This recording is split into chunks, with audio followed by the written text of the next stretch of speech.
আসসালামু আলাইকুম my dear friends. আমি যা দেখতেছি আপনাকে তাই দেখতেছেন। এটাই কি ঘটেছিল ওই দিন মেসি বাহিনীর সাথে? দেখেন, এক চাঞ্চল্যকর তথ্য ফাঁস হওয়া পুলিশি নথি অনুযায়ী টুর্নামেন্ট চলাকালে শুধু মেসি নন, ক্রিস্টিয়ানো রোনালদো সহ একাধিক ফুটবলার ও ম্যাচ অফিসিয়াল ছিলেন নিরাপত্তা হুমকিতে।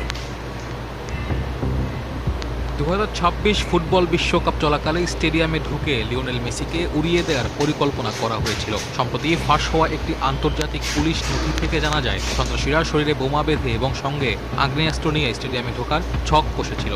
ডালাস ও আটলান্টায় ম্যাচের আগে টেলিফোন ও সামাজিক যোগাযোগ মাধ্যমে আসা এসব সরাসরি বোমাতঙ্কের পর স্টেডিয়াম জুড়ে ব্যাপক তল্লাশি চালায় বোম ডিসপোজাল স্কোয়াড।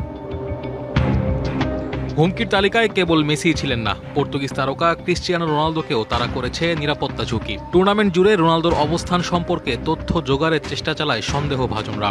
এমনকি এক সমর্থক সব নিরাপত্তা বেষ্টনী পেরিয়ে রোনালদোর দলের হোটেলে ঢুকে পড়ে এবং লিফটে তার মুখোমুখি হয়। পরবর্তীতে ওই ব্যক্তিকে গ্রেপ্তার করে নিরাপত্তা বাহিনী। খেলোয়াড়দের পাশাপাশি আক্রমণে নিশানা ছিলেন ম্যাচ অফিসিয়ালরাও। আর্জেন্টিনা ও মিশরের ম্যাচের ফরাসি রেফারি ফ্রাঁসোয়া লেতিয়েক্সেকে পাঠানো হয় ৬,০০০-এর বেশি হুমকিমূলক বার্তা।